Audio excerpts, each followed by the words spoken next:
તો ફાઇનલી દોસ્તો જોઈ શકો છો તમે, આપણા ઘઉં નીકળી ગયા છે અને કેડ કેડ ઘઉં પૂગી ગયા છે ને પૂરો ઘઉંનો ઘેરો આપણો નીકળી ગયો છે દોસ્તો. અને આવી રીતના આપણા ઘઉં છે, જોઈ શકો તમે.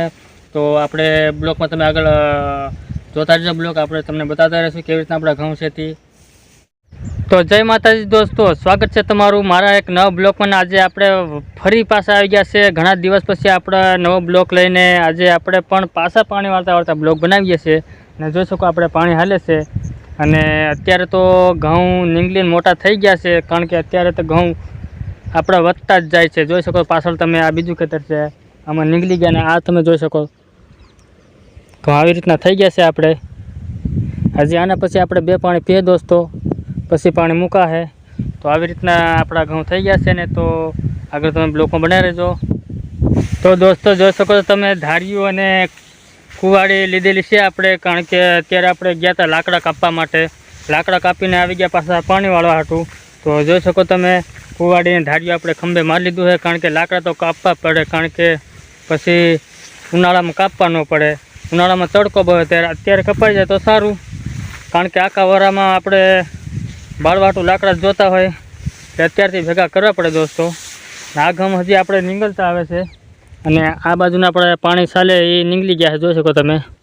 એટલે આપણા ઘઉં તો અત્યારે સારા થઈ ગયા છે. તો બ્લોકમાં ભણી રહેજો, આપણે જઈએ હાલતા હાલતા ઘઉંમાં.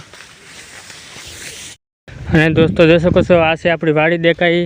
આપણે જઈએ છીએ વાડી અને જોઈ શકો આપણા ઘઉં એક હરકે હરકા થઈ ગયા છે. 40 વીઘાના ઘઉં છે દોસ્તો, ને બધા હરકે હરકા ઘઉં થઈ ગયા છે. આ થોડાક ખાડામાં પાણી ભરાય ને એ થોડાક નાના છે, જોઈ શકો તમે. અને આપણે સાગરભાઈ આવે છે સા દેવા જાય ટ્રેક્ટરવાળાને. ટ્રેક્ટરમાં દાંતી હલે ને એટલે સા દેવા જાય, ગાડીને જો ઉપડે ઘોડો લઈને. અને એક ખેતર આ છે દોસ્તો, આ ખેતર પણ મસ્ત છે. કટકી આપણે વાવેલી છે 2.5 વીઘાની બાજુમાં છે, આપણી વાડીની બાજુમાં. એટલે આ ઘઉં પણ બહુ સારું છે, જોઈ શકો તમે. આવી રીતના છે દોસ્તો આપણા ઘઉં. તો બ્લોકમાં બનાવી રહેજો, આપણે વાડી જઈને તમને બતાવીશું સા પાણી પીએ. તો ફાઇનલ દોસ્તો આપણે વાડીએ પોગી ગયા છે ને વાડીએ સા પાણી બની ગયા છે ને જોઈ શકો તમે. આપણે ચટણી પણ વટાઈ ગઈ છે, લવિંગિયા મરચાંની ચટણી હો, જોઈ શકો તમે. આ ચટણી છે, મારમાં છે એને ચટણી વાટી દીધી. લવિંગિયા મરચાંની ચટણી અમે આવી રીતના વાટેલી ચટણી ખાઈ, કારણ કે આમાં મજા આવે. ઓલી ચટણીમાં આમાં લહણ ને બધું તાજું તાજું હોય બધું, એટલે મસ્ત મજા આવે ચટણીમાં. આ ચટણી કાજે જોઈ શકો તમે વટાઈ ગઈ છે. લવિંગિયા મરચાં હો, આ રે મરચાં, આ લવિંગિયા મરચાંની ચટણી અમે બનાવીને ખાઈએ છીએ તો જ મજા આવે. બાકી ઓલી તો ચટણી બીજી આપણે મોટા મરચાંને લાવીએ એમાં મોડી લાગે. હવે અહીંયા આપણે ચૂલા પર જઈએ, અહીંયા સા બની ગયો છે, ચા પી લઈએ. ચા પી લઈએ તો પછી તમને આગળ બતાવશો બ્લોગ. તો ફાઇનલી દોસ્તો આપણે ચાની પ્યાલી લઈ લીધી છે અને ચા પી લઈએ છે. અને મસ્ત મજાના ચા પીને મગજ ફ્રેશ થઈ જાય, કારણ કે આપણે ચા પી લઈએ એટલે મજા આવી જાય આપને. તો બ્લોકમાં બનાવી રહ્યો, આપણે ચા પી લઈએ. ને દોસ્તો આ જોઈ શકો તમે, આ રીંગણા છે, સૂકવી દીધા છે. હવે આપણે કોઈ દી ખાધા નથી, પણ મારમાં અહીં સૂકવ્યા એટલે રીંગણા બહુ છે તો કટિંગ કરીને સૂકવી નાખ્યા. તો આવી રીતના રીંગણા સૂકવી દીધા છે ને આપણે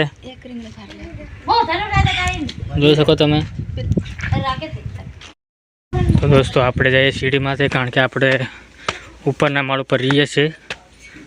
અને જોઈ શકો છોકરાનું કામ કેવા હોય, આપણે છોકરાએ રમતા હોય એટલે અહીંયા બધું આવી રીતના જેમ તેમ આ તે થિયેટરને બધું નાખી દીધું છે. અને જોઈ શકો તમે, આ છે આપણું ઉપરનું લોકેશન.